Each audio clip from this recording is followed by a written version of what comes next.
dirai rapidement 2 ou 3 mots. Alioune Badara Cissé fait partie de ces hommes qui sont plus grands morts que vivants. Ils sont plus grands morts que vivants parce que la plupart d'entre nous qui le connaissaient de son vivant savaient ses immenses qualités, mais n'avaient pas la capacité de le suivre dans le combat qui était le sien et qui est le combat pour le Sénégal. Alioune Badara Cissé a certes ses qualités exceptionnelles d'être toujours jovial, humain, mais sa vie n'a pas été un long fleuve tranquille. Parce que d'épreuves, comme toutes les grandes vies, et comme tout ce qui fait les grandes destinées, des épreuves, il en a connu. Des épreuves intimes qui l'ont touché dans ce qu'il y a de plus familial, comme la disparition de son fils. Mais jamais en aucun moment, ça n'a touché son rapport à l'autre, ni l'a affecté.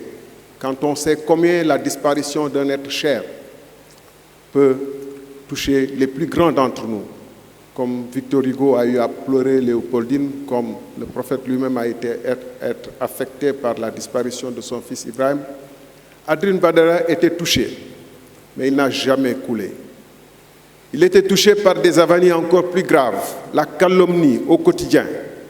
Lui qui a été un des grands combattants qui ont permis à l'APR d'arriver au pouvoir. Et il n'y a pas pire que d'être victime d'avanies et de le vivre dans la solitude. Que des milliers, des millions d'autres gens savent que ce qui est dit sur vous n'existe pas, n'est que pure fabrication. Qu'on soit dans un total isolement, qu'on soit victime du silence des autres, que les autres n'osent même plus vous croiser dans les couloirs, mais que vous résistiez. En cela, Alioune Badara a été grand.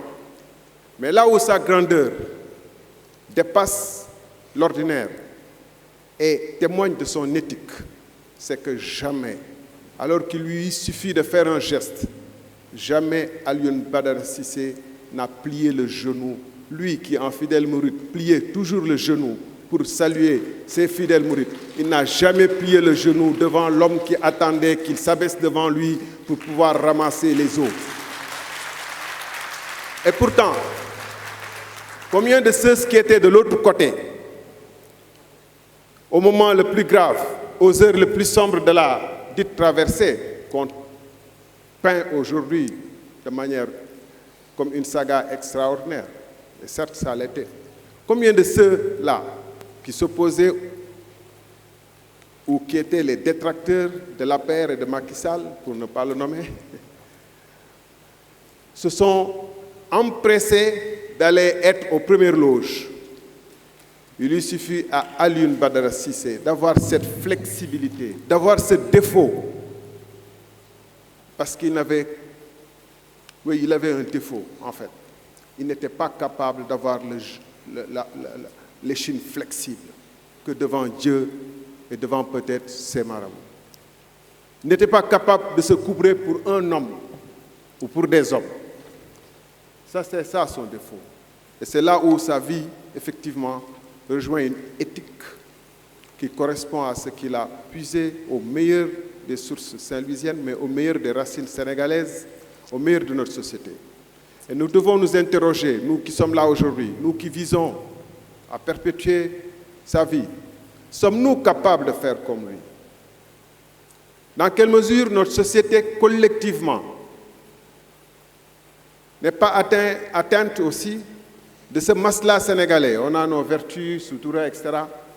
Mais de ce masla sénégalais qui fait que face à l'abominable même, on fait semblant parfois. Et ce n'est pas que les politiques, maîtres. Ce n'est pas que les politiques.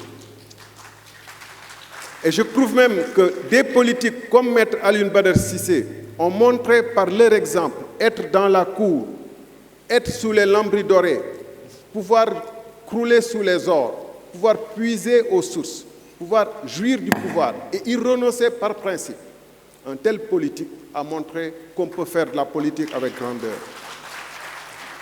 Mais par contre, ceux qui n'ont aucune chance d'y accéder, mais qui se taisent, qui se taisent quand nos milliards sont dilapidés, qui se taisent quand nos valeurs les plus cardinales sont piétinées, qui se taisent quand la justice n'existe plus, parce qu'en réalité, elle n'existe plus. Il faut le faire le constat. J'en termine parce qu'on me fait signe. Nous tous qui avons perdu collectivement cette capacité de nous indigner, nous convoquons Senghor, qui, quand il achetait les dents de la mer, a tenu à justifier que lui, président de la République, comment il a pu acquérir une maison, une villa à Fann Résidence. Nous convoquons Mamadou Dia qui est parti sans villa, alors que leurs successeurs d'aujourd'hui sont dans des palais et croulent sous des milliards.